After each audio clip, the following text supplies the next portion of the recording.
Good evening, all. Welcome to the summary session for the course Matlab Programming for Numerical Computation. So let's wait for like 2 more minutes to see if there are more participants, and then we'll start the session.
So let's begin today's session.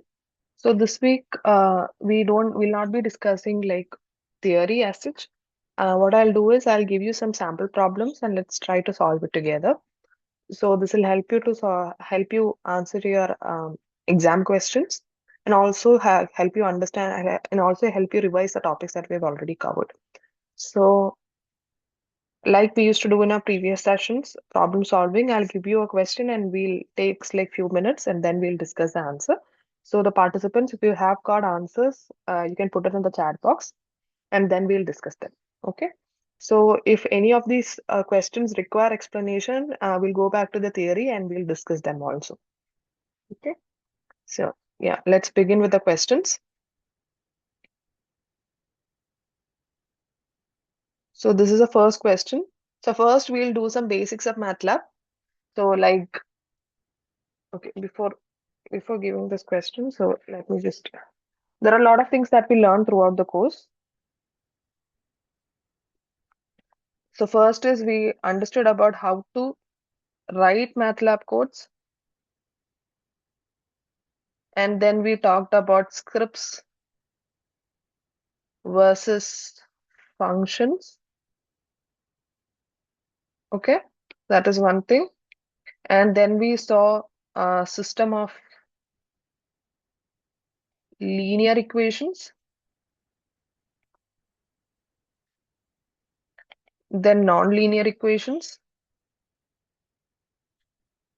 how to solve them. We also saw the traditional numerical methods and also the available whatever is there available in MATLAB, the functions available in MATLAB.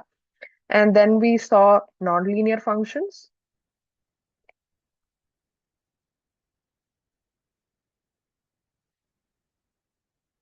And then we saw ODEs, which are having IVP, initial value problems, BVP problems. Then we saw PDEs. We also saw differential algebraic equation, which is a bonus material. Then what did we see? We saw regression and integration, regression and interpolation. We also saw differentiation and integration.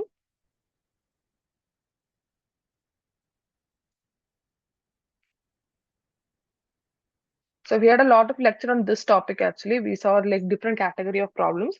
So these are the things that we covered during the course. Okay. So let's go one by one. First with the Matlab basics, like finding the error and all those things. So this is a question. So if you have found the error, you can put it in the chat box and I'll give you 2-3 minutes and then we'll discuss. Okay.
We've got some answers. Okay. So let's discuss. What is the error here? So the one of the basics in MATLAB that we learned was vectors and the arrays and matrices. So here arrays and matrices. So in array we saw one-dimensional row vector, column vectors. Okay. And matrices, like it's an extension of array only with a more dimension. You'll have rows and columns. So what will the first command give? So you know that colon operator can be used for generating a array. It can be used as an array generator. So 1:2 means what will happen? It'll give you numbers from 1 to 3 with a step size of 2. So let's take Matlab. Just give me a second.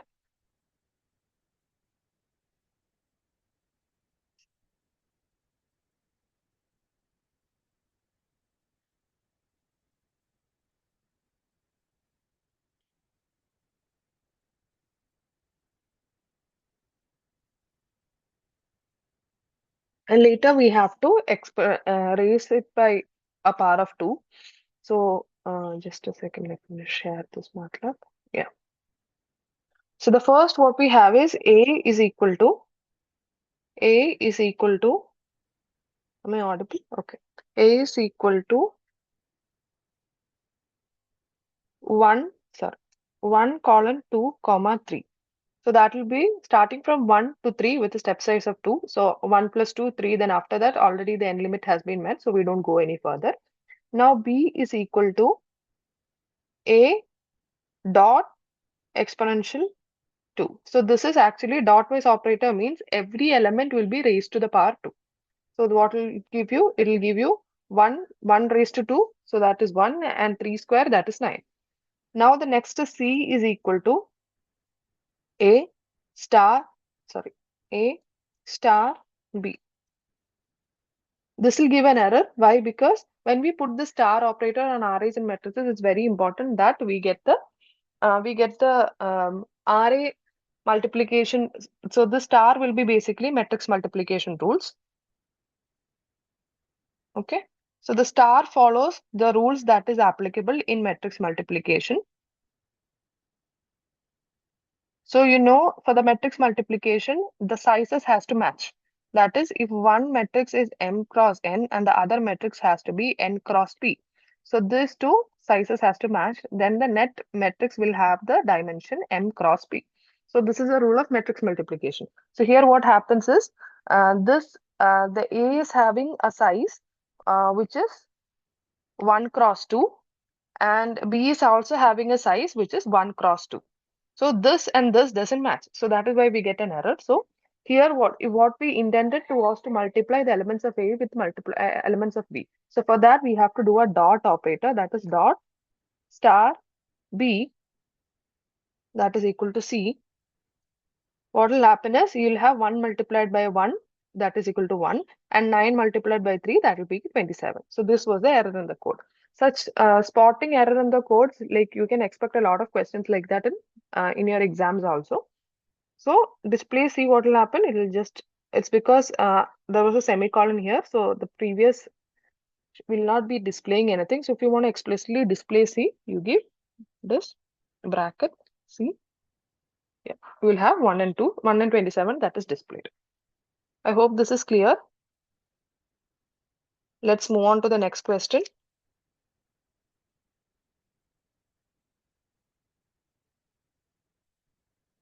This is the next question. If you've got the answer, please put it in the chat box and then we'll discuss together.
We've got some answers.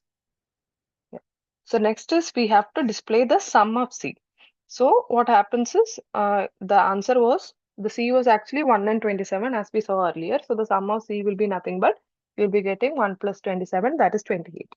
So 28 will be the answer. If you want, you can like run this commands in Matlab and confirm it once again. Next question.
More participants, please try to answer the question.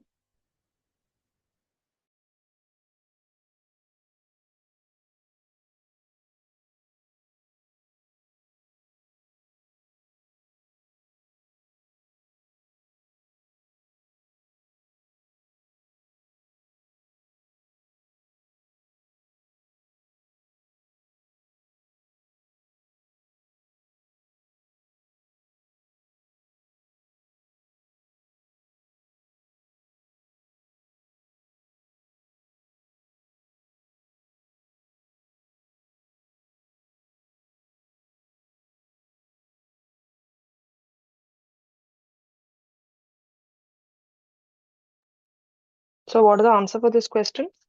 So here what we have is, just a second. We have a matrix, which is given as 1, 2, 3, 4, and in the, sorry, it's not, okay. So we have a matrix 1, 2, 3, then semicolon, we have 4, 5, 6, and then 7, 8, 9. Now we have told that it is a semicolon, a colon 2. So a colon 2 means it will be all the rows of the second column. So second column is this. So in MATLAB, index starts with 1. Okay, start with 1. Both the row and the column index starts with 1. So this is your second column and all the rows. So basically you will have 2, 5, and 8. Okay, and next is we have to calculate the sum. C is what? Sum of this thing. That is 2 plus 5 plus 8, so that is 15. So the display command will give you the 15 as the answer.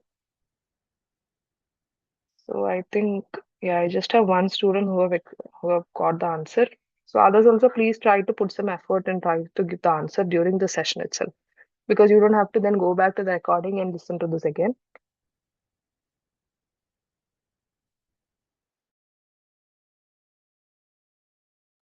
Moving on to the next question. If you have the answer, please put it in the chat box.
Yeah, I've got some answers.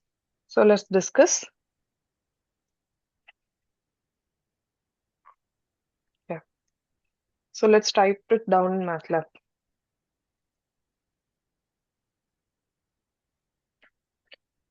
Just give me a second.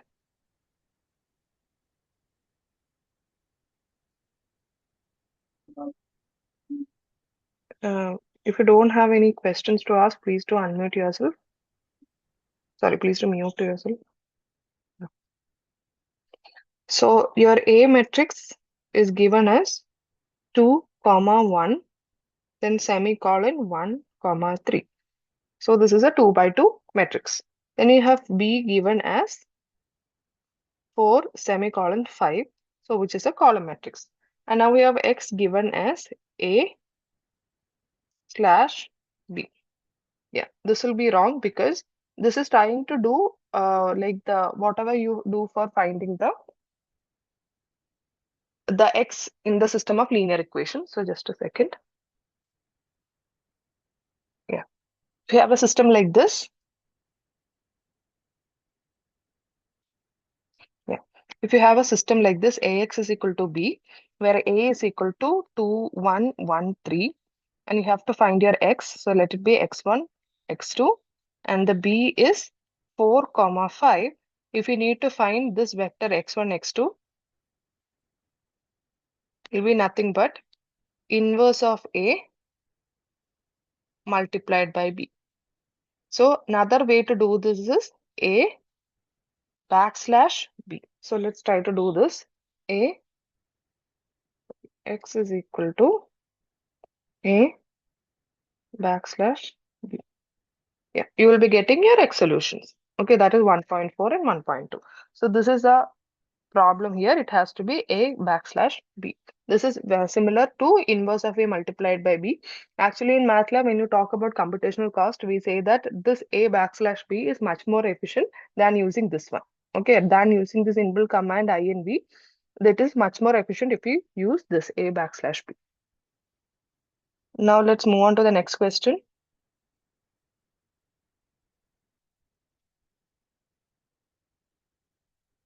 Yeah. So this you'll have to write a few lines of code for getting this kind of a graph.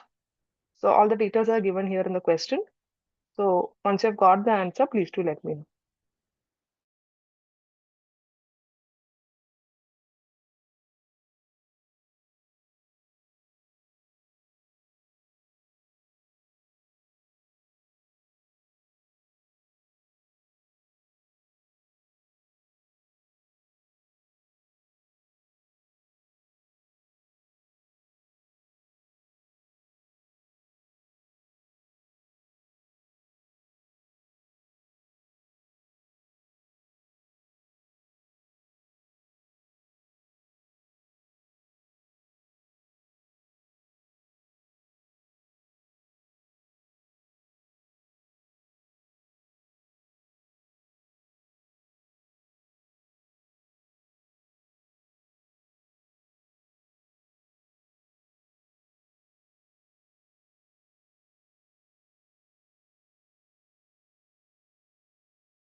Any answers? Ma'am, that cyan color full circle how to give? Cyan O I have given, so dot wise I got This is star. star. Okay, okay. Ah, I got, ma'am. Got it. yeah.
Okay, we have got some answers, so let's discuss. So here we have like three plots, and we have to plot it with appropriate colors and the line specifications. So I'll share the MATLAB code.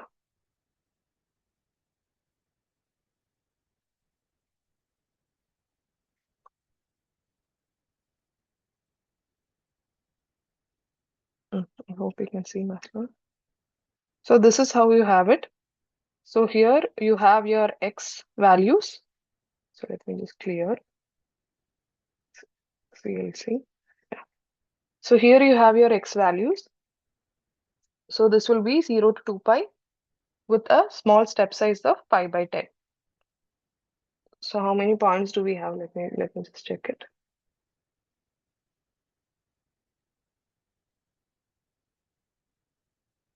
We have like 21 points, and you have like three plots. That is y1, which is sine x, then sine x minus 0.25 and x minus 0.5.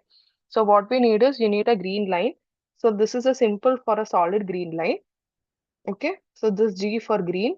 And then you can just stack, if you have like different X and Y values, you don't have to write separate plot function. You can just write XY of the first and the line specification for the first line, XY and the line specification for the second line, XY and the line specification for the third line. So this is a solid line, which is green in color. This is a dashed line, which is blue in color. And this will be dashed and there will be circles in between. So it will be like this. Okay. We'll get a line like this. So this is what this line specifies. And next is x, y3. This is n, which is stars. Okay, there is no line there, which will be it will be like a scattered plot with stars. So there is another way to do this also. This thing, if you want, you can put like marker, which is circle. Okay, you can have a dashed line with a marker, which is circle. That can be also fine. So let me just. Yeah.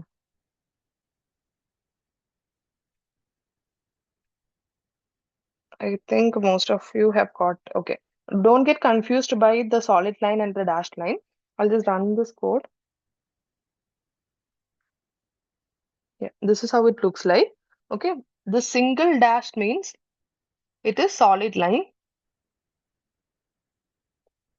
Okay, this is dashed line. Okay, don't confuse with that. So I think you've understood. Yeah, most of you have a confusion regarding that. I hope this is clear. Now moving on to the next question.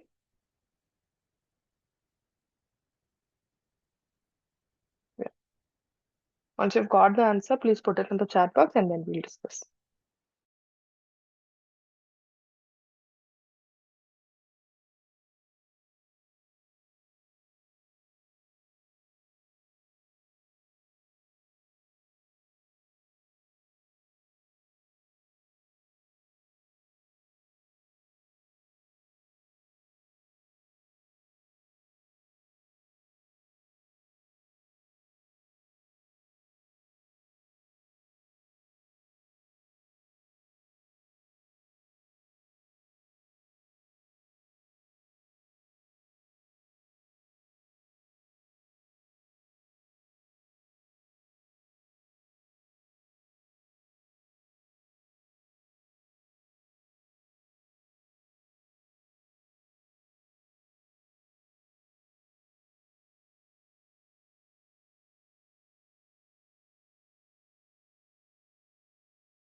We've got some answers. I need like some more people to try it and we'll discuss it in another 2-3 minutes.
So let's discuss.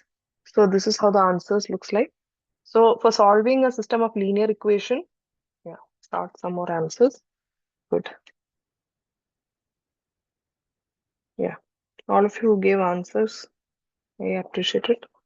So for a system, solving a system of linear equations, we had Gauss-Seidel method.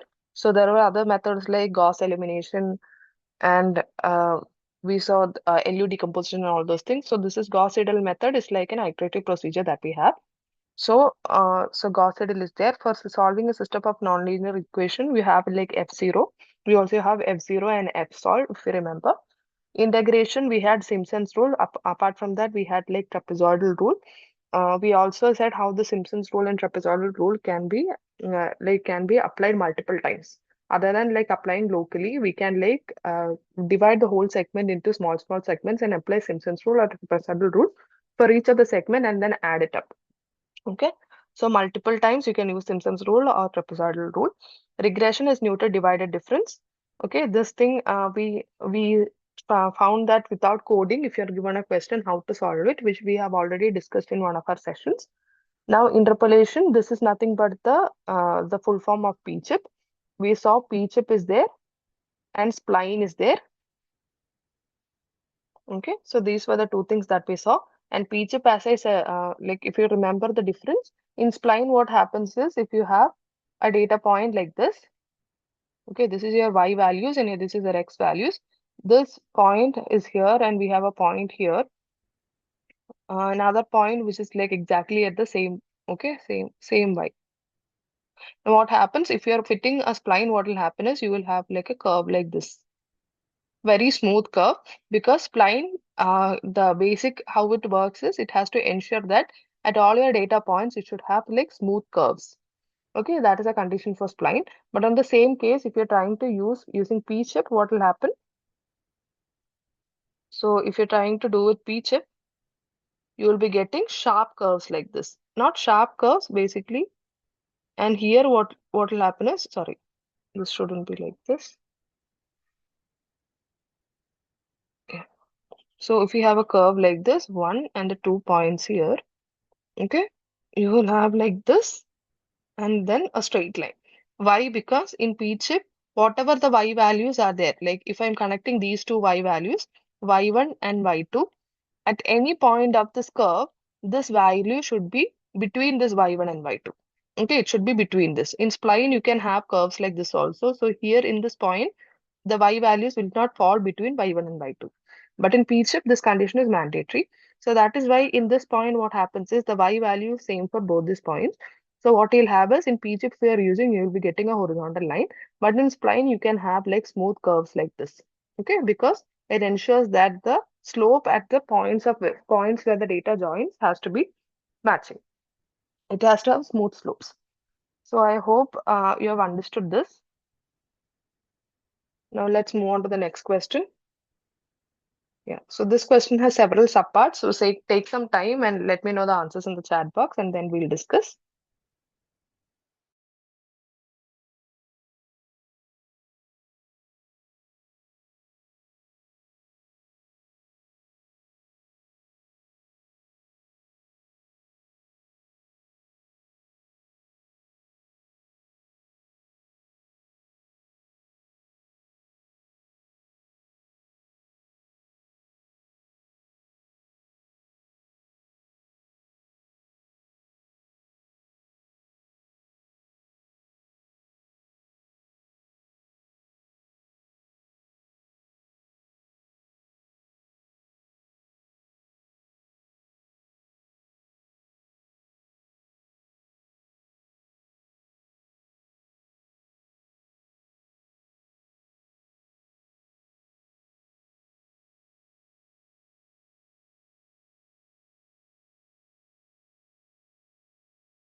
Yeah, more students, please attempt it. I'll give you 2-3 minutes more and then we'll discuss.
Yeah. So should I give you more time?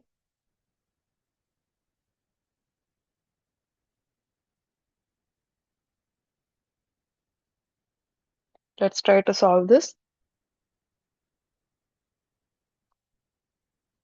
Let me share Matlab.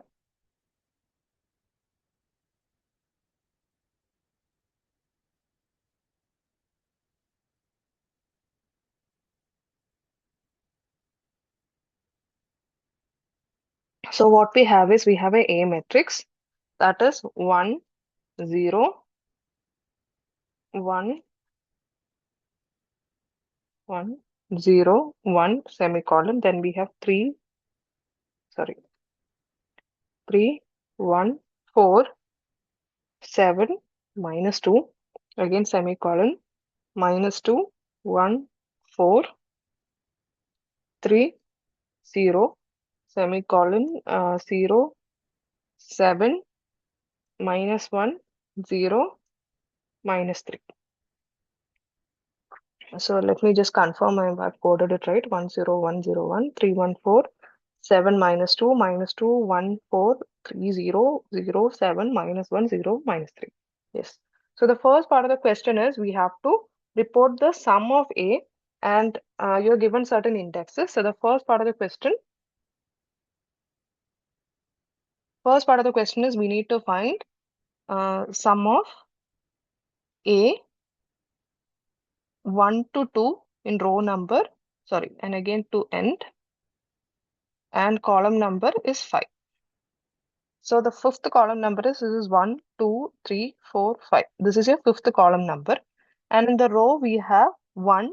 So 1 to 2 nth means how many rows are there? So there are 4 rows. That is 1, 2, 4. So there will be 1. The third row 3 plus 2 5. 5 is not there in our code. So it will be 1 and 3. So this will be 1 and 0. So the sum will be 1 plus 0, that is equal to 1. So let's see if you're getting it correctly. Sum. It's very important you know the outputs of such codes without actually solving it in Matlab. Okay, I'm just showing it in Matlab just to confirm that the answers are right. Comma 5. Okay, so the answer is 1, as we got here. Now this next subpart is report the rank of A23 to A23. So that is rank of A2 to 3, comma 2 to 3. Okay, so here 2 to 3 row means this is your second row and this is your third row. In columns, this is your second row and this is your third row. So you're looking at this one. Okay, so we are looking at the rank of this matrix, that is 1, 4, 1, 4. Okay, so this we already know what is rank. Rank is called as the number of independent rows or columns in a matrix. So here you can see both are the same rows. Okay, so the only number of independent row is 1. We only have one independent row, that is 1 comma 4. So let's try to find that using Matlab. Rank A 2 to 3, comma 2 to 3. The rank is 1. So if you want this separately, that will be 1 4 and 1 4. I hope this clarifies. Now moving on to the next part. Now we have to extract the red box. So the red box was this. Let me just draw it here once. So this was the red box. So what is it? Number of rows is what? This is row number 2, 3, 4. So this is row wise, it is 2 to 4, right? 2, 3, 4 comes here. Now in column, this is row 1, sorry, row 2. So this is column 2 and column 3. So this is 2 to 3, A. If we do this, will we get this small bracket? Let's try that. And let me just write this one again. Okay. A, what we have is 2 colon 4, comma 2 colon 3. Yeah. Are we extracting what is there in this? Okay. Are we extracting what is there here? This is what we have to extract. Okay. I hope this is also clear to you. Next, we have to extract whatever is given in the blue box, and the blue box was here.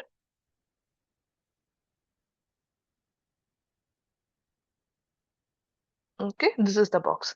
Now, what is the row number? Row number is 2. So that is A. Row number is 2. And what is the column number? 1, 2, 3, and 4. So 1, 2, 4.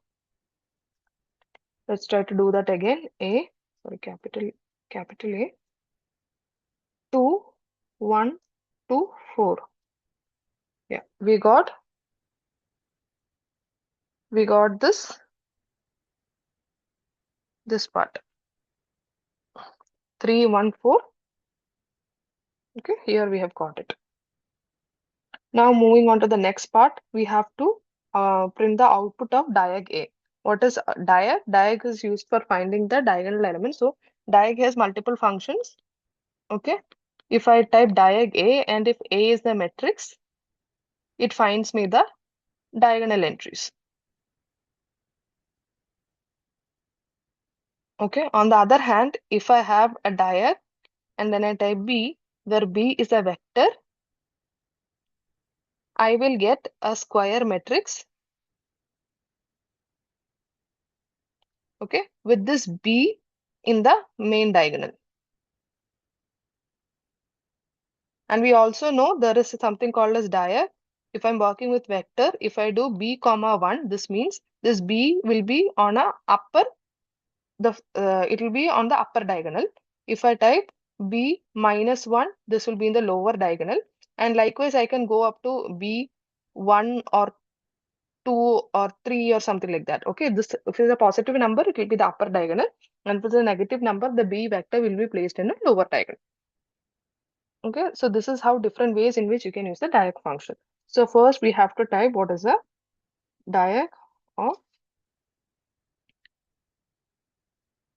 A. Okay, so diagonal entry is this. This will be this. That is 1, 1, 4, 0. This is not a square matrix, but at least you will be getting the diagonal entries will have the entries I comma I. That is will be A11, A22, A33, and so on. Okay, so this will be basically ij where I is equal to j. This is the diagonal entries. Okay, I comma j where I is equal to j. So I hope this is also clear. Now the next subpart of the question is we have to print the output of diag A. So diag A gave us this, that is 1140. Now if we again type diag, Okay, diag A. Yeah. So this is what I said. Here, what we did is we are creating a square matrix with this in the diagonal.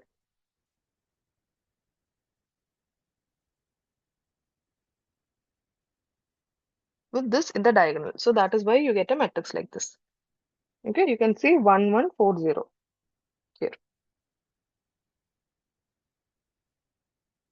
Okay, so now let's move on to the next question. I hope everybody has got the right answer. Hmm. In case you have any doubts, please do ask me right now.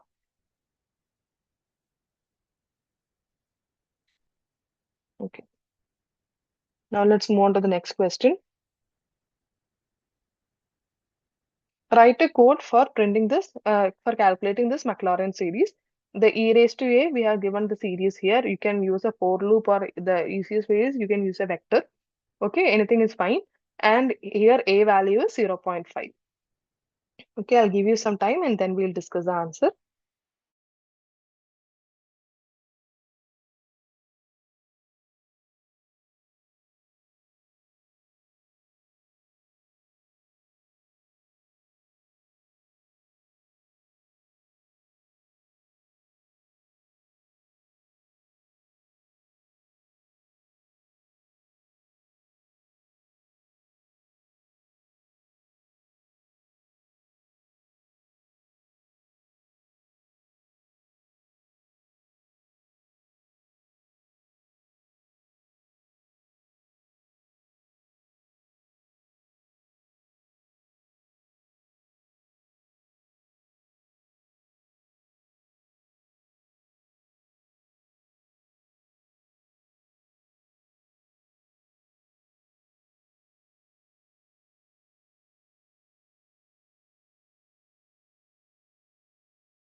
We are getting some answers.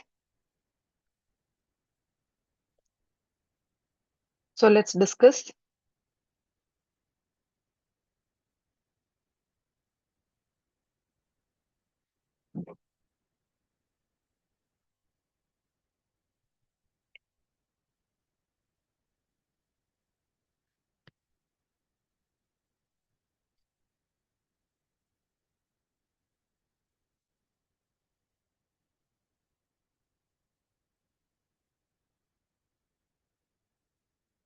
So the question is to find the Maclaurin series. So this is how you start. Okay. So if you look at the question is find e raised to a, which is given by the series. That is 1 plus a square by 2 factorial plus a cube by 3 factorial plus a raised to 4 by 4 factorial. So this one can be said as a raised to 1 by 1 factorial also. Okay, so what you do is we need a vector for all the powers. So that's what we do because there is a pattern 1, 2, 3, 4, and there is a pattern in the denominator also. It is 1 factorial, 2 factorial, 3 factorial, and so on. So first I tell, okay, n equal to 4, that is 1, 2, 3, 4. And then my a here, I need to find for e raised to 0.5, which makes my e equal to 0.5. And now my vector is, I have a vector from 1 to 4, that is 1, 2, 3, 4 I have. Next, what I do is, I raise a by the power each element of the vector. So that will be first will be a raised to 1, a raised to 2, a raised to 3, and a raised to 4. So this will be a vector. Sorry. This will be a vector. So I'll just, yeah, and the vector will be 1, 2, 3, 4. Now what will happen if I do a raised to vector? This will also be a vector of 0.5 raised to 1, this is 0.5 raised to 2, this is 0.5 raised to 3, and this is 0.5 raised to 4. And so we have the numerators ready. And each of the numerator has to be divided by their corresponding denominators. That is nothing but the factorial of the vector. So we already know if we have, if we need to find the factorial of 4. Okay, that is 4 into 3 into factorial of 4 is what? 4 factorial is 4. 4 multiplied by 3 multiplied by 2 multiplied by 1. Okay, so this is what we need to find. So if we have something like prod 1 to 4, you will be getting the product from 1 to 4. So that will be nothing but your factorial. Okay, so that's the same thing that we are trying to do here. Now we'll do something called as cum prod. Okay, so now what will happen is this is your vector, right? So let me type the vector again. So what will happen is this is cumulative product. So when your vector is like this, what will happen is the first cumulative product will be 1 multiplied by 1. Second cumulative product will be 1 multiplied by 2. Third cumulative product will be 1 multiplied by 2 multiplied by 3. And the next cumulative product will be 1 multiplied by 2 multiplied by 3 multiplied by 4. So if you observe, the first entry was 1 factorial, second entry was 2 factorial, third entry was 3 factorial, and the fourth entry was 4 factorial. So what you can do is you can use this dot division. So you will be getting numerators divided by the corresponding denominators. Now what you have to do, you have to sum it up. So now you've got this part. This part we have got when you sum it up. Now this 1 is additional, so you add that 1 to the sum. 1 plus sum of these terms. So what is the final answer that you get? Final answer is 1.6484. And a lot of you have got it correct. Yeah. You can also do it using a for loop. Just confirm if you're getting the same answer. Okay. So the answer is 1.6484. And don't, there is a common mistake that you make. Don't, if there is an extra term like this, don't forget to add it. Okay. So I hope this is clear. Let us move on to the next question then. So we need to use trapezoidal rule, and that too we have to use an inbuilt MATLAB function, that is traps, to find the area under this function. So if you have MATLAB, if you don't remember the syntax of traps, you can use the help traps, you will be getting how to use it. No, I don't think MATLAB is accessible during exam. So this trapezoidal rule, I hope that the formula is also, it's very simple formula, right? So if MATLAB is not available, you can do it with pen and paper. No, I don't think MATLAB will be available. The exam instructions are there in the portal, right? I'll recommend you to just go through the portal once again. Okay.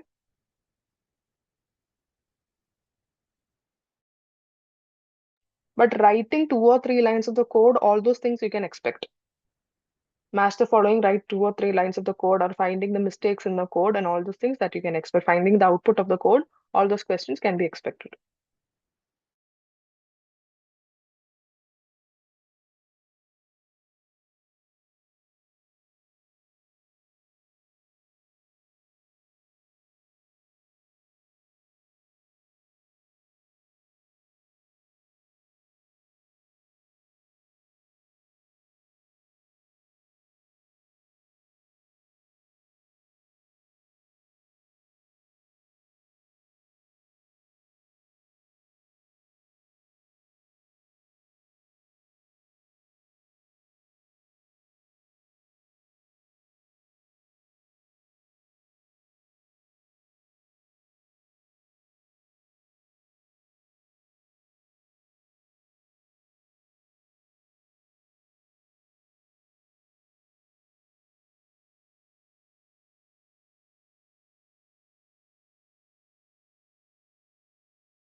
We've got some answers, so let's discuss. So the trapezoidal rule, I'm just quickly recapping the theory that we learned. So if you are asked to find the area under a curve, this is what trapezoidal rule does. It takes, if you are applying single application of trapezoidal rule, it will take the entire limit. Okay, so this is basically integration itself. So like in integration, you will apply a limit a to b. So that is this a and b, and this is the function that you're trying to integrate.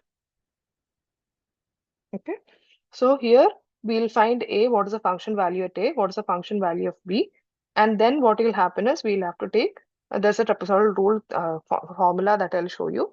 Now, what will be the step size? Step size will be nothing but b minus a. Now, the other more accurate, so here the trapezoidal rule is not very accurate because we are not according for this area. Okay, only this yellow area counts. This area will not be counted. So that is why trapezoidal rule is not a very accurate method if you have a very curved function. So this is Simpson's rule. Simpson's rule, what will happen is your entire A, B section will be divided into two. This is Simpson's one-third rule. Okay, in that the step size for one section will be B minus A divided by 2. Now here also you can see the amount of area that is not accounted is very less compared to the trapezoidal rule. So that is why we consider Simpson's one-third rule to be more accurate. Then we have Simpson's 3 by 8 rule, where the A to B will be divided into three subsections. Each of the subsection will have a length of B minus A divided by 3. Now this is a final formula. If we have trapezoidal rule, what will happen is the whole area. So this is f of A, this is f of B. So we have to add it up and just divide it by 2. That is a trapezoidal rule. So this is f of A. This will be f of A plus 2, which means this will be f of A. This will be f of B. And this is that midpoint that we had. That is when we divided the whole area, you divide into three parts. Okay. So this is A, this is B. Let us assume this to be uh, N. Okay. So this is f of N. Now this is a formula. Just this simple formulas, I really will encourage you to learn these formulas for the exam. Now next is 3 by 8 rule. We divide into one more section. So this is M. So this will be f of A. This will be f of N. This will be f of M. And this will be f of B. Okay. And this is the final formula that you have for the 3 by 8 rule. And this is the order of accuracy. Okay. Now in our question, we are asked to find using the trapezoidal inbuilt Matlab command. So all these examples we have already seen. I'm not repeating it once again. And I'll also show you how to if you have to use it multiple times. Multi-step trapezoidal, and this is same applicable to multi-step Simpson's rule, which I've already discussed in the previous weeks. So what happens is the whole A to B, you can divide it into n intervals. Okay, each interval will have a length of, if you're dividing into, sorry. So if I can divide it into n intervals, and each interval will have a length of b minus a divided by n. In that case, what will happen is in the first interval, we can apply trapezoidal rule. Okay, so this is a plus h. This is the first interval's trapezoidal rule. F of a plus f of a plus h multiplied by h by 2. And this is the second interval. Okay, a f of a plus h, and this is f of a plus 2h. Likewise, you move forward and you will have area for each of the segment. Finally, when you have area for the all 9 segments, what you have to do is the total integral is nothing but the sum of all the intervals. You can either do it step by step, or else you can remember the final formula. It will look like this: h by 2, where h is nothing but b minus a divided by n, the number of intervals you are trying to divide. The first f of a will be only repeated once, and the last f of b will also be repeated once. The rest of the entries, that is f of a plus h, f of a plus 2h, and so on, will be repeated twice. You have to add it twice. And this will be the multi-step trapezoidal rule formula. Similarly, if you remember the Simpson's rule also, you can do it for each of the interval and you can add it up, or else you can remember how the final formula looks like. Like applying this and this, will give you the same answer. So yeah, that's about it. Now this is the inbuilt MATLAB command traps. This is how the syntax looks like. So if you're just looking at, if you just have the y values, not the x values, just the function values if you have, you can calculate traps y, computes approximation of integral y via the trapezoidal rule, assuming that your x values are having unit spacing.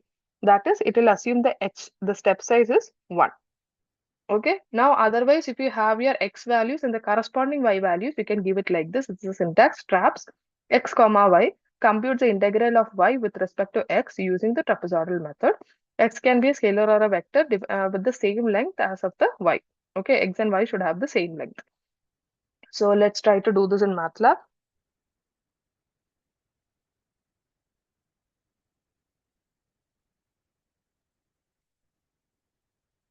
So this is your x values and this is your y function values. You have to just make traps x comma f. So if I run this, I'll get area to be 34. Yeah, most of you have got it right. Good. Yeah.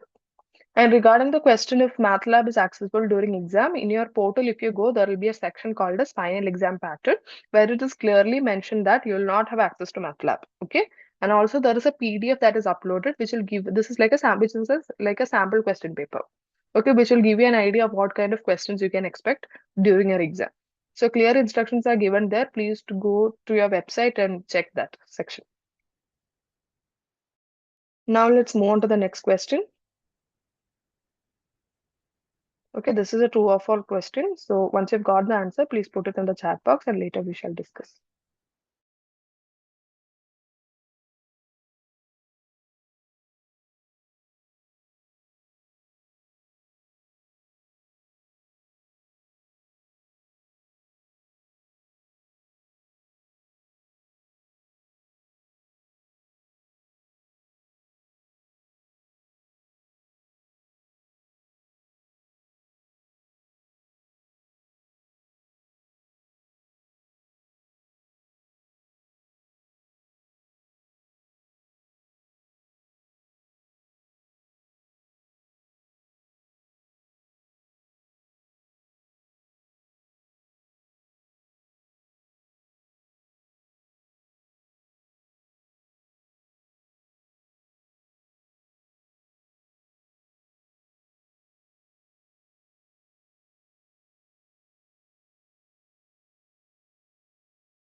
Yeah, I've got one answer. I'll just give you 2 more minutes and then we shall discuss.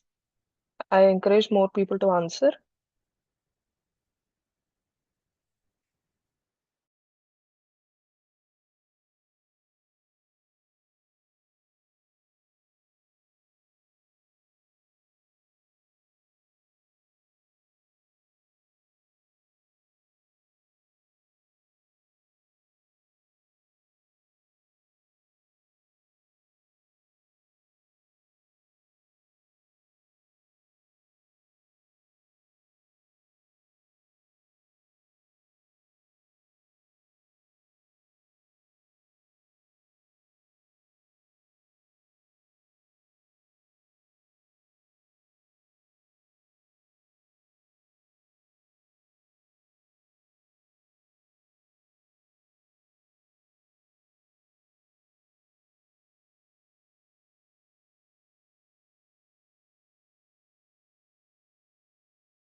So let's try to find the answers. So ODE is 45 solves non-stiff problems. It is true. Okay. And we have like stiff solvers and non-stiff solvers. And we also know, so the next question will be, I'll explain it together. Variables vary at a similar rate in a stiff problem. False. Okay. So the definition for stiff problem is that when you have like multiple system, one system is having a faster dynamics and another system is having a slower dynamics. Okay. So when this dynamics is different, when you have equations of different dynamics in a single problem, such systems is called as stiff systems. Okay, and for solving that, we have like inbuilt Matlab solvers such as ODE 15s. So whatever that comes with the small letter s. So ODE 23s, ODE 15s, and there are more. Okay, this s refers to stiff problems. We have already seen that if one function is fast changing, okay, we'll require we'll require small time step. Okay, and once this function has got saturated or once this function has converged, then what happens is if you are using this solvers, it will increase the time step. Okay, and after sometimes it will have a bigger time step. And what will happen, you will get a solution which is faster. But in ODE 45, which is in general a non-step solver, we will have always small time steps taken. What will happen is we will have to take more steps will be taken to converge the problem. Now this is RK4 method, Rangakuta fourth order method. This we already seen. It has like local truncation error and global truncation error. The actual local truncation error is of the order 5. Okay, so this is false. Now Hume's method is not an RK4 method. Hume's method is an RK2 method. So I hope that also you can go back to our recorded lectures and you can figure that out. Now, ill-conditioned metrics have a large eigenvalue. So this also we have seen. We have something called as condition number. So there is a MATLAB command COND for finding condition number of a matrix. If the condition number is very large, it is basically the ratio of the uh, okay max eigenvalue. So max eigenvalue and the minimum eigenvalue. Remember, we are taking the absolute value only. Okay, we are not bothered about signs. So this is the absolute value of the max eigenvalue and the lowest eigenvalue. And the ratio, if it is large, it means your system is ill conditioned. Okay, so then what we do is if you are working with Gauss elimination or such things, what we do is we try to interchange the columns so that you can make the matrix conditioned, well conditioned. Okay, that may not be always possible, but we can try to make it like we can try to interchange the rows and try to make it a good condition matrix. That may not always happen. Okay, so we will move on to the next question. So write the code for this. This is just a 2 or 3 lines of code. We need to find the interpolation for this. So I'll discuss the answer after some time. So if you have got the answer, please put it.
So let's discuss the answer.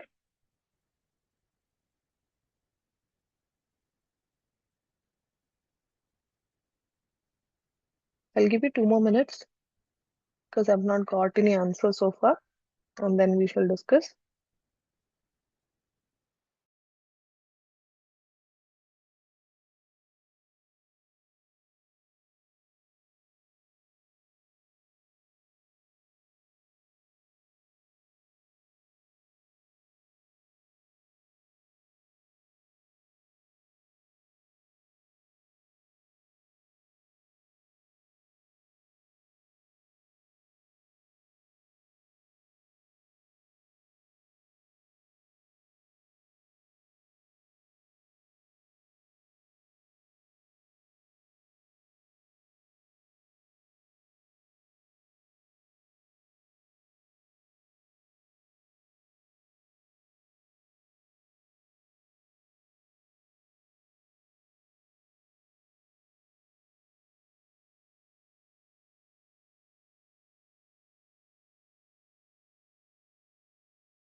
Let's see the answer. Okay. Is it true? Let me just check it. 0, 5 to 30. So, okay, I'll check my code once. Okay.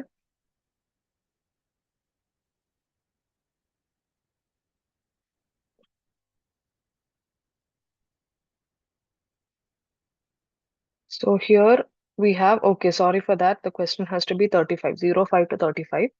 Okay, I think in the question there was only till 30. Okay, that was a typo. I'll correct it. Thanks for pointing it out. So your x value is from 0, 5, 35, and your y values goes from 0, 7, 4, 7, 8, 6, 3, 1, 2. Okay. So what happens is interpolation, there are like different techniques. As we already said, if you're using, you can use spline interpolation or p-chip interpolation. It's up to you. So this is a general syntax. You have your x values for which you need to generate your y values. Okay. So then if you have spline interpolation, this is a syntax, spline x and y, which we already have, that is this one. And the new x values, that where you want to interpolate the values and find out. Okay. So I'll run this, and this will be our new y values. Okay, let me just plot it also so that it's easy for comparison. Plot xx comma yy line width 2.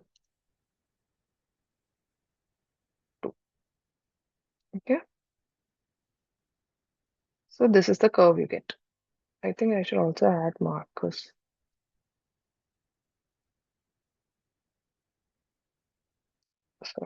Yeah. Yeah. This will be very fine in the interval you have. Your excess is very fine, so that is why you're getting a curve like this. Instead of this, if you are using p-chip, let me plot that also.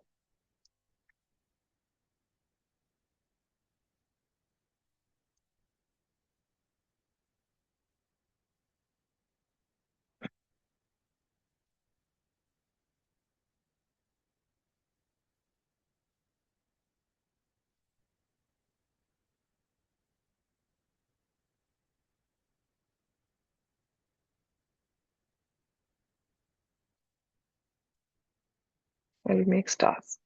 Okay. You can see there is like a slight difference in the curve, but the difference is very, very small. Okay, so you can either use p-chip or spline if it is not mentioned in the question. Okay, I hope this is clear.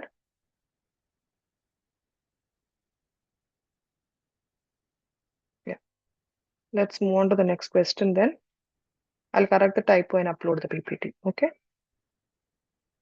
so we have like cubic spline, p-chip interpolation. I've already said what is the difference between spline and p-chip.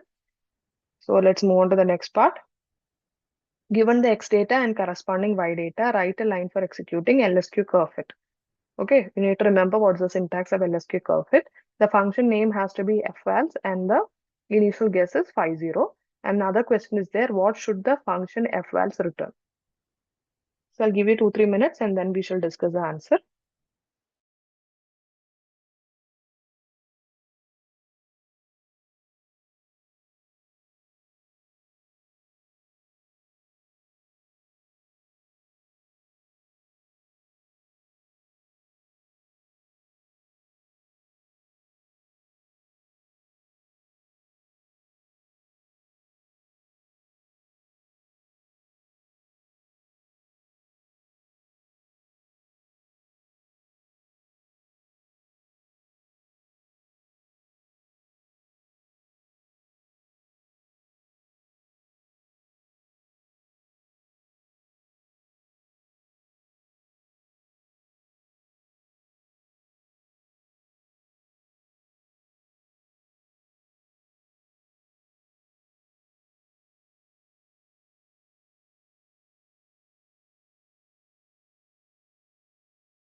So let's discuss the answer. Yeah. This is a general syntax for LSQ curve fit. This is the unknown parameter. So LSQ curve fit is when you have to fit a particular function. Okay. Just like in the regression problem when we want to fit a function. So LSQ curve fit. So the function name is fvals. So here instead of f name, you will have fvals coming. Okay, just a second. So instead of f name, you will have fvals here. And 5, you have x and y values. So here you will have x instead of x data. And instead of p0, your initial guess, it is called as 50. Okay, and here it will be x and y. So the syntax will be phi is equal to LSQ curve fit at the rate you have your phi comma x fvals phi comma x, then you have phi 0 x comma y. Okay. Another important question is what should the fvals return? The fval should return your regression model itself. Okay. There are certain functions that will output the error between your model and the given data. Okay. But here LSQ curve fit work with the model equation directly. So keep that in mind. Let me just look at the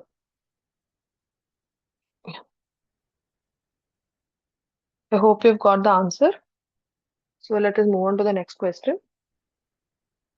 So we need to use bisection method to solve this problem. Okay, you may not get such long problems for exams, but this consider this just to revise the topics that we have learned throughout the course. Use bisection method to solve this.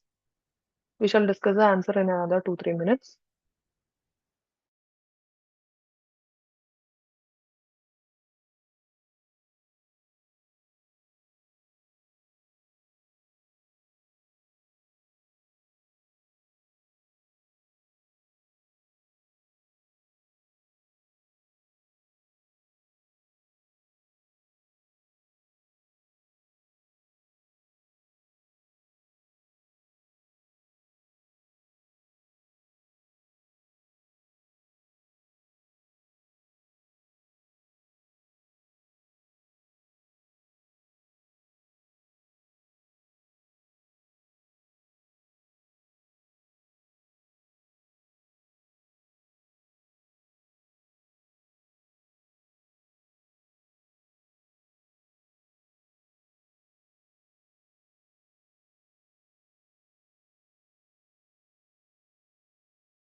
Now, am I audible?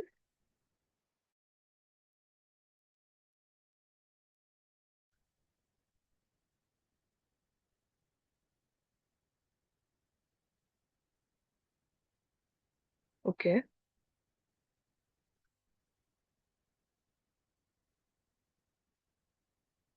Just a second. Okay. So what you remember how the bisection rule was there? Should I explain it again? Yeah, I'll explain it once again. Mm,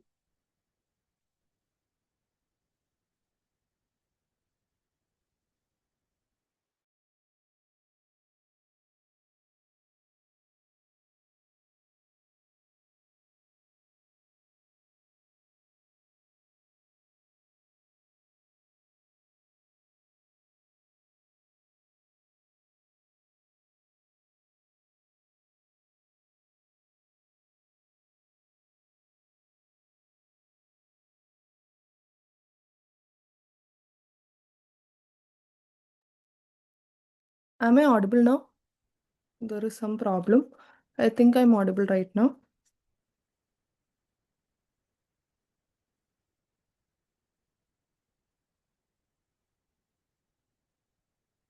Participants, can you put in the chat box if I'm audible now? Okay, fine. Yeah, I'll explain this bisection rule once again. So, how it happens is first we have to start with an interval. So, right now I'm given an interval xl is equal to 1 and xu is equal to 4. Okay, now when I start with this interval, if a bisection method to start, let me just write xl and xu. Okay, if you calculate the function at xl and function at xu, you should have opposite sign. So let's just assume that this is having positive sign and this is having negative sign. Could be vice versa also. Then what we'll do is we'll check the midpoint of this. Bisection rule means you're bisecting it. So you'll get a midpoint of this. Let's check what is the function value at this point. So if it is negative, or like let us assume it is positive value. If it is positive, what will happen? Initially our interval was this big. If it is positive, what will happen is we'll discard this value and we'll take this small interval. Now for this interval, again we'll apply bisection rule. So this will be the midpoint. Let us see what is the sign at this function. So if it is again positive, what will happen? We'll again discard this. Now we'll take this value. Now we started with this size. We again got a smaller bracket and again further smaller bracket. Again dividing it, you'll let us find what is the sign. So if it is negative here, what will happen? We'll discard this. So now we have got a smaller bracket. You proceed it like this. That is, you start with a larger bracket. As steps progress, you'll start finding a smaller bracket. Finally, what will happen is you will get a point where this negative and positive sign collapses. Where will that happen? When the function value is 0, it is neither positive nor negative, right? So this is the point that we are trying to find, the position at the where the f of x is equal to 0. Finally, you land up there. So for the code to begin, what finally first you have to check if your function value at xl and function value at fu is having opposite signs. So this is fun for bisect. Okay, it calculates your function value given the x value. So first I check if FL n multiplied by FU is greater than 0. When will this be greater than 0? If both of them are positive or both of them are negative, when you multiply, you'll be getting a positive number. Okay, so if it is not greater than 0, it means that both of them are having opposite signs. Now let me do a for loop. I can also use a while loop. Here I'm using a for loop with a tolerance. So I run for 1 to max iter. I find what is the error between my limits. Okay. Then I apply the bisection rule. So this is the midpoint. I calculate what is the function value at that midpoint. Then I check whether it is having same sign as FL or FU. So if this FL multiplied by FU is greater than 0, what does it mean? It means that uh, FU has same sign as FL, right? So in that case, what will happen? You have to replace FL by FU. So that is what will happen. Then your XL will become X new and FL become F new. Okay, you are replacing FL here. If this condition is not true, then what happen? Then you have to replace the other limit. So XU is equal to X new and FU is equal to F new. And this continues until your error, that is your difference between your two limits, is lower than the tolerance value, and the tolerance is IE minus 6. Okay, and once it goes below the tolerance value, you break. So if I run this, I'll be getting the final solution as, this will be my x new, that is 3.1462. So if you have doubt, let us check what is the fun for bisect. Okay, fun for bisect at x new. It has to be very close to 0. Okay, that's what we require. So you're getting it to be very close to 0. Okay, so this is how you find a solution for a nonlinear equation using your, it could be for linear also, for finding a solution using the bisection rule. Is this clear?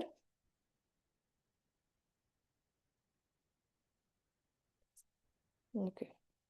Let me proceed to the next question then. So this is how you solve a system of linear equations. This question has several subparts. First is applying Gauss-Seidel method. And at iteration 4 and 15, we need to show the error value and the corresponding x value. I'll explain this in like few minutes. Just go through the question, and if you can solve it, please attempt it. Okay, and later we shall discuss.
Because of time constraints, let's discuss this.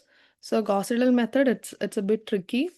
Okay, so if we have a system of equation like this, x1, x2, x3, and 2x1, so a function with x1, x2, x3, we have three equations here and three unknowns. We can make into a augmented matrix like this. So this will be our coefficients and this will be our constant matrix. We can make a matrix like this. Okay, And then if you remember, we can choose pivot elements, that is A, I, and all those things. And then we go with Gauss elimination. Okay. So the same metrics that we have. Okay, Gauss-Seidel method is like this. First, we have to make sure it is diagonally dominant. That is, the diagonal entry should have the absolute value of each diagonal element should be greater than or equal to the sum of absolute value of the other elements in the same row. That is what is meant by diagonal dominant. So for that, what do? You can swap between the rows or columns. Okay, and then after swapping, you will get a diagonally dominant matrix, and this is the formula that you have to apply. Okay, I'll just go through the Matlab code. We have discussed this in detail in our previous sessions also, but 1 second. Yeah. So this is your A matrix that is given to you in the question, and this is your B matrix. First, we shall make an augmented matrix, that is to A. As a last column, you will add your B. So this is how it, so let me just clear CLC. So this is how your augmented matrix will look like. Okay. And then what happens is, so this, Gauss-Seidel method is an iterative procedure. So I'm running it for 25 iterations. In the question, they have only asked for fourth and fifth iteration. Okay. So fourth and 15th iteration. So it is not necessary you have to run for 25. Now the number of equations is 4. Your x value, your starting x value is also given to you in the question, right? Let us go back. Yeah, the starting x values are given as 4, 3, 2, 1. Okay. Starting x values are given as 4, 3, 2, 1. So now we'll run the loop. So the first we are saving whatever x values that we had. Now the loop is run for n. You have a vector that is k that is going from 1 to n. So that is because in the equation you can see a sigma operator. Okay, the sigma operator, this goes from I equal to 1 to k minus 1, k plus 1 to n. So you can see this. Okay, so that is why we are trying to. This is for the K is for the number of equations, and in that you will be able to see how we are coding it. So the first is numerator. If you see here, A is K to n minus. So let's see how it is equivalent here in our case.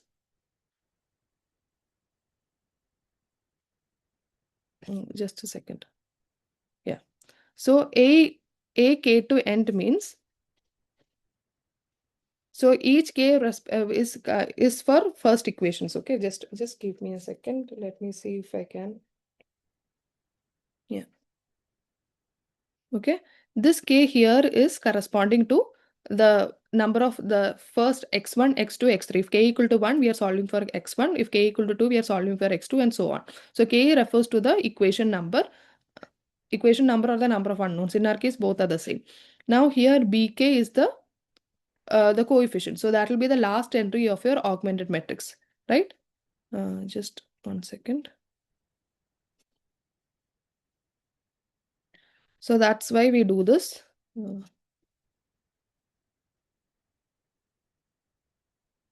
sharing Matlab, sorry. Okay, this ASK dot end means we are taking the corresponding BK value, because in AS, the last column is nothing but your B. And this is ASK comma 1 to K minus 1. So what is this? Let us again look at the sigma. You can say, see here, look at the subscripts A, K, J. K is constant, where K goes from 1 to K minus 1. Okay, and X, what is the subscript? It is J. So that is why if you compare your Matlab code, you will see AS, K, this is your J operator going from 1 to K minus 1. X also has a subscript J which goes from 1 to K minus 1. So this is your second term. Next is your third term. You can see it is going AS, K, and the sigma is going from K plus 1 to N. Let us confirm it is right as per the equation. You can say A, K, J, where J goes from K plus 1 to N. Again, X, J, where J goes from K plus 1 to N. So that is what we have coded it in Matlab. J going from K plus 1 to N. Again, J going from K plus 1 to N. Okay, so the numerator part is done. Now the denominator part is AKK. So that is basically so it is AKK that can be directly written in our code. So that is the augmented matrix, okay, we are talking about. So that is ASKK will be the denominator. So each xk is nothing but this numerator divided by the corresponding denominator. You will be getting your x values. So for the first iteration, you will have a slight improvement from this. As iteration progresses, you will start improving these values and finally it will land in the solution. So I'll run this. Okay, and when the iter is equal to 4, I'm just printing it out. Okay, the error and your x values. And when the iter is equal to 15 also, I'm printing it out. So the iter, if it is equal to 4 or iter equal to 15, I'll have this print statement. So let me run this. Okay. So you will be seeing that when iter is equal to 4, your error value is high. It's a 0.828 and your x values are like this. This is your x1, x2, x3 and x4. If error iteration, if you proceed to 15 iteration, you can see how the error is dropping. It dropped from 0.828 to 0.000211718. And the x values are 0.499 minus 0.9992 minus 2. Okay, so this is how you use Gauss elimination. If you know that formula, you need to know how to access indexes in array, and then this will be easy. So that's about Gauss-Seidel method. So the next is Gauss elimination. Okay, I'll just quickly explain the theory once. So Gauss elimination is once you have a matrix like this, what we need to do is we need to make the lower diagonal 0. Okay, so for that, we'll do some row operations like this. Okay, we'll do some row operations. I'm not going through it again. Okay. Okay, I'll go through it while explaining the code, but I'm not showing you extra slides. Should I go through it? So first I'll tell you, just create an augmented matrix. Then we choose the pivot element, which is your diagonal entry AII. And based on the pivot element, we will make the other entry 0 by using some row operations. So that is like this. If you want to, so this is how the row operations go. Rj is equal to, that is a row number j is equal to Rj minus alpha ij divided by Ri. Okay. And so this alpha ij value is this. And later when you get a matrix like this, you can easily back substitute and find the value. So the question is perform Gauss elimination and we need to get the entry of A11, A12, A13 and all those things. Okay. So I'll give you 2-3 minutes and then I'll discuss the answer. Okay. Since we don't have time, let me proceed now itself. Okay. Sorry for the inconvenience. So this is your A matrix, this is your B matrix, and we made the augmented matrix here. We have here 4 equations, 4 unknowns. This is your first alpha value. If you remember how to index, how the indexing works while finding alpha values. Okay, alpha ij means it is AJI divided by A11. So first AII. So first choose the pivot element and next will be this J keeps changing. Okay, so first you choose the I. So first I'm taking A11 as the pivot element. So the first numerator will be A21, next numerator will be A31, next numerator will be A41. In all the cases, my denominator will be A11 itself. Okay, so that is my first alpha value. Based on my first alpha value, this is 2 here, right? So I modify the second row here. So this is how I modify the second row is equal to the old second row minus alpha times the first row. Again, here 3. So I modify the third row is equal to third row minus alpha times the first row. Again, here 4. So I modify the fourth row as fourth row minus alpha times the first row. Next, I take A22 as the pivot element. Okay, so the denominator will be always A22 in alpha. The numerator keeps changing as A32, A42. Okay, we are only making the lower diagonal 0. So that is why you can't find A12. We are only worried about lower diagonals. Now, since it is 3 here, we modify the third column. Okay, the third row is equal to third row minus alpha times the second row because this pivot element is from the second row. Again, do the similar for the fourth row. Now we take A33 as the pivot element. So what happens? Your alpha will be A43 divided by A33. Again, you only modified the fourth row here. Fourth row is equal to fourth row minus alpha times the third row because your pivot element is in the third row. Now finally, when I run this will be the final matrix that I get. You can see all the lower diagonal is zeros. Now, if you want to find your x values, it is direct back substitution because this comes at this value multiplied by x4 is this. So if you want x4, what do you do? You divide minus 11 divided by this value, you will get x4. Okay, now what is this? This is 3.875 x3 plus 0.125 x4 is equal to this value. You have got x4 from here. Okay, you substitute that it here, you get x3. Now you can do that back substitution. You'll be always getting your x1, x2, x3, and x4. Okay. Now let me move on to the next question. Yeah. Now, once you have got the Gauss elimination, remember, I hope you remember the LU decomposition. So what we need to find out is the lower diagonal. And remember the lower diagonal, the trick is once you do Gauss elimination, you have your alpha values, right? That if you store the alpha values, that will give you the lower diagonal matrix. Okay, so here what happens is, remember the alpha values that we calculated. Let's go to 14C.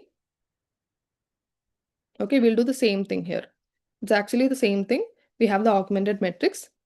I calculate the alpha value, and the alpha value correspondingly it has to be added. So AB21, right? So correspondingly, I'm creating a new vector L, which is having the same size of AB. Remember, in a lower diagonal matrix, all your diagonal entries will be 1. Okay, rest only the lower entries will be there, rest values will be 0. So this is 1. We'll have some values here, rest of the values will be 0. So to initialize, initialize, I'll just write L is a identity identity matrix. Okay, and then I'll have the corresponding alpha value. You have to take this index. Okay, this is a trick. So L21 is nothing but the alpha. Again, you do for the next alpha value. This is AB31. Take the same index. L31 is equal to the next alpha. Likewise, if you proceed, you will be getting a rel like this. You have to save your alpha value at the corresponding position. Whatever matrix you get from the Gauss elimination, okay, that gives you the upper diagonal matrix, that is U. And whatever alpha values that you get, if you save it at the correct position, you will be getting the lower diagonal matrix. So this is how you do LU decomposition for a particular matrix. Is this clear?